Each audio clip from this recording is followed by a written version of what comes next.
Hey, and welcome to a Chicago Beer Pass beer review. And Nick continues with our Phase 3 journey. Another one. Another one. And another one. We've got unbarrel aged. I've ruined that.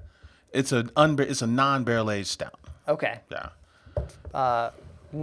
Curvature, right? Curvature. This is Curvature. Now this is But what number is there? Aren't there numbers? so this is where I get a little lost. This is before the tap room was built. Okay. So this was back when you went to Phase 3 to do your pickup, and they walked you through the brewery, and it was technically Lake Zurich's brewery still. Okay. I want to say this was like one of the very first Curvatures, right? Okay. Yeah. So we're drinking Phase 3 Curvature, and I don't have my reading glasses. There's a tumbled. This label is tumbled, and the font is small. Will you try to read it? All right, go for it, big guy. But, oh yeah, that's real hard to read. What am I reading here? 12.7% Imperial Stout, Vermont maple syrup, and Ceylon cinnamon? Yeah. Ceylon? Is Yeah. that right? So there's What's Ceylon syrup?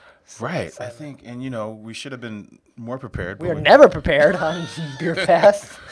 But I think there's there's cassia bark. Right. Right. Madagascar? Is that No, that's vanilla. Oh. There's cassia bark, and then there's the cinnamon that you have that you put in your coffee. Right. That you have on your spice rack. Right. And I think those are different things. I think cinnamon people are separated into two groups. But then where are these Ceylon cinnamon Where's the people? Ceylon? I said I knew you were going to ask me that. Are they like the goths of? They're like, we're not part of it either. Yeah, it's like there's the cinnamon over here that is normal. Where do the Cinnamon Toast Crunch people lie? That was an all-time favorite fucking cereal of mine. When I was a kid, when I ate cereal. But that's nice. It is nice. Breakfasty. Yeah. Very breakfast. Like It's that syrup. yeah. Pancake. It's soft.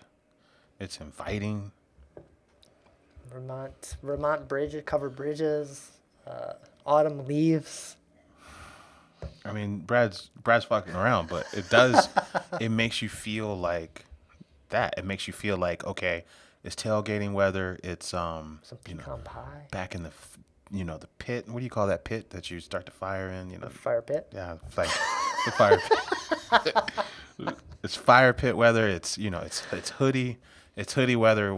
Summer's ending, and we're getting into those kind of fall vibes. But summer starting is the same feelings. They're twins. Yeah. They're Same but different. yeah. I'm going in. As I went to drink it, there was something like whiskey that my brain was like, careful, don't take a big gulp. Because you might choke because of the burn. Yeah, because it's booze in it. My brain freaked out for a minute. Yeah, it's weird. There's almost like a sweet oak component, but this is not a barrel aged beer. There's an earthiness that's reminiscent of oak in a barrel aged beer. Yeah, very earth, So dirt, almost like a mushroom. right, it's like somewhere between like sweet oak and baker's chocolate, but it's not quite either one of those. But it's reminiscent of those things, but in a different way. If Yeah. I'm making sense. Huh. It's almost savory. It reminds. Stay with me. Okay. Because tomatoes a fruit, Sure.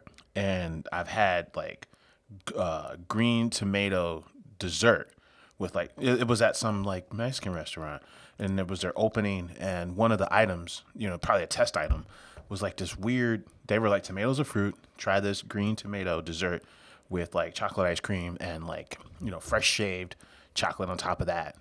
But the base of it was this kind of warmed green tomato. Okay. And it reminds me of that, where it's savory but sweet, and I don't know how it makes me feel, but it's interesting and it's good. Because Yeah. on paper, tomatoes don't make sense at all in fucking desserts. No, I can't think of. But yeah. Oh, that's really fun beer.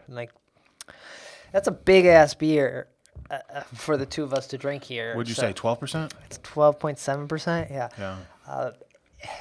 Yeah. It drinks like it. Like, although it doesn't have like a bourbon burn or heat to it, it has a ton of body. You feel 12.5%. It's very much on the digestive end of the stout spectrum. Yeah. Like, you don't really need more than like 6 ounces of this. But the 6 ounces you have, I feel like I want coffee too with this. I want like it's very sticky, and I want something that like washes that coffee or washes that like sticky pancake taste away so I can have more of it, because my mouth is starting to feel like coated. so you're thinking more of a breakfast stout versus a Yeah. dinner stout. Yeah, Like a but it does more feel breakfast than dessert It stout. does feel desserty. It feels Thanksgiving-y desserty versus like normal meal dessert. But to me, it has a breakfast taste to it. I can see that. I think they deserve a lot of credit for being a crew that consistently makes interesting non-barrel aged stouts. You know, with these adjuncts in this series, this Curvature series, you know, I want to say it's this, the coffee porter Imperial Porter series is the same recipe as these Curvatures. Yeah. And then when they go into the barrel aged stuff, I forget the name of their barrel aged beers, but it's the exact same recipe. But I think they deserve a lot of credit for just being really good at showing you a non-barrel aged stout that's worth getting excited about. Yeah. Yeah, I think they deserve credit for that. Man, that's a fun beer. And the Curvature series runs, there's a lot of them, right? Like, because we had another one. We did it on a live stream or I want on to say video. they're coming out quarterly. It feels like. Okay. Yeah, they got this really nice, elegant bottle. Typically, you got to go there to get them. And you can join like this weird waiting list. It's like a club where you just basically pay up front, and then you got first dibs on everything they release. Okay. Right. They don't do like drops, and if you're signed up on the website. You pay like a flat flat fee. flat fee of like maybe 300, right? And then it's beer futures, you know. Yeah. You pay the fee up front. You get like maybe 6 beers, you know, and then you have the first dibs on everything that comes out that you can purchase. But you still have to purchase it. Yeah. So you're paying $300 for the right. For the right to be first to purchase, and then your 300 comes with like a set of beers. Okay. You get these beers and green light go before everyone on anything we make. Okay. I think that's the deal. Okay. I actually tried to get the deal, and they were just like, "No, we're out of spots." Damn. But I'm like, I want the deal. I want first dibs. I want first dibs. Like, no, sorry, man.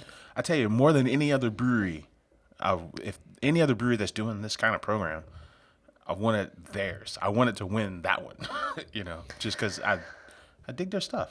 You know? Yeah, I don't know. Is there anyone else doing that in Chicago? Not in Chicago There's proper. CSAs, and then like the Black Tuesday Brewery, they have something Yeah. similar. Unani has something like this where you can get into all their sour stuff.